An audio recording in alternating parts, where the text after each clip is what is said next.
Springs. Now it's on video.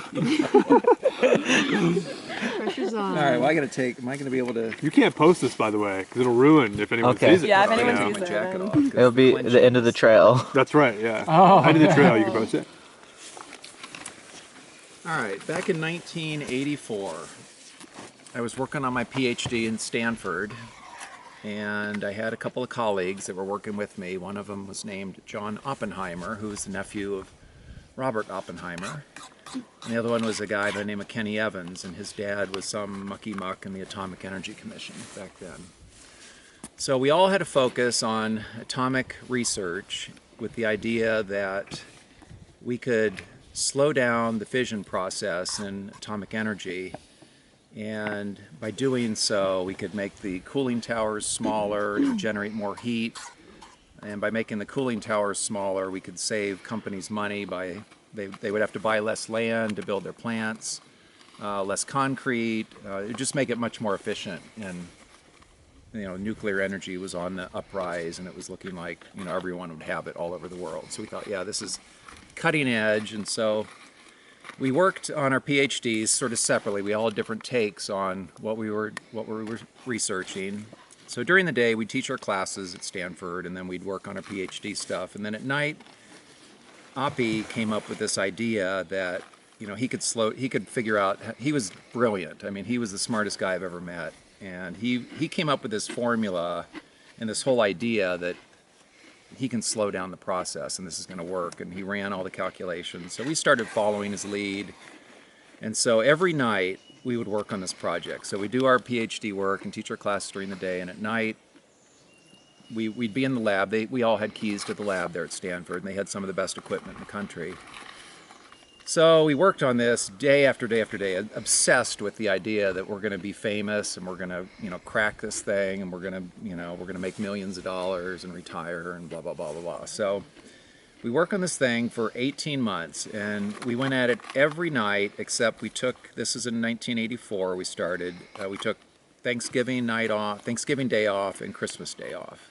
But other than that, we worked every day. So when we did the calculations, I was sort of the group dummy. So Oppie's calculations would be checked by Kenny. Kenny would check Oppie's. Mine would be checked by both of them. I didn't bother checking theirs. They were a lot smarter than I was. So Oppie had a. You guys know what a slide rule is? Mm-hmm. Mm-hmm. He was a whiz at this thing. I mean, he had to be the world's fastest slide rule guy. I mean, he could probably 80% of the calculations we could do on our little scientific calculators, he could do faster on a slide rule. It was amazing.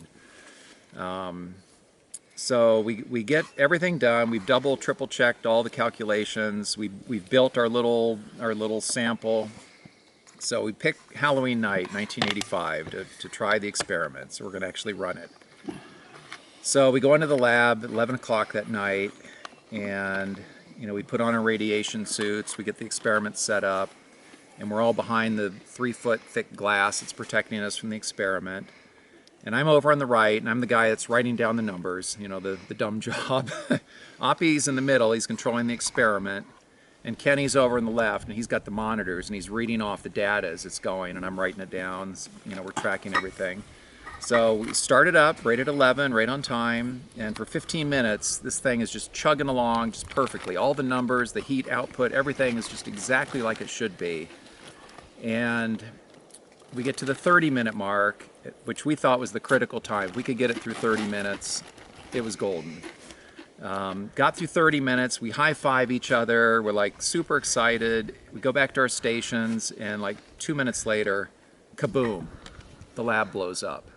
So it blows out the glass. I'm behind sort of this big monitor, and Oppie's sitting in the middle. He's more exposed, and Kenny's over on the left, and he's kind of protected as well. So the thing blows out. Oppie gets burns over 70% of his body. Chunk of the glass hits him in the head, knocks him unconscious. He dies that night, or like 3 in the morning. Kenny over on the left gets burns over like 30% of his body, but he survives. I get burns just on it blew off the left arm of my radiation suit because I was behind this big equipment, and it left 3rd-degree burns on my arm. So I was in the hospital for about a week, and as we're in the hospital, we have beds. Kenny and I have beds next to each other, and he goes, "Hey, Proton, is that you?" I'm like, "What? What?"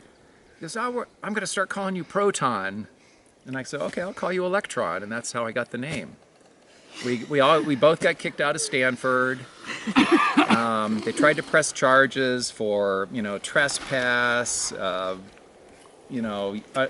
can't even remember all the charges. There were a bunch of them, but we were actually, one of them was terrorism. We were one of the first Americans to be charged for terrorism in the United States because we didn't tell anyone what we were doing. It was all hush hush. Nobody knew we were working on this, and so they thought we were trying to build a bomb, and we're charged with terrorism. But we got out of that scot-free, and I think because of Oppie's uncle and because of Kenny's dad, we were able to get out of the charges. And then Kenny died from stomach cancer at 29. So I'm the last survivor. And that's how the name came about.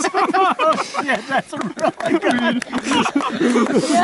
Oh my God. Every time you tell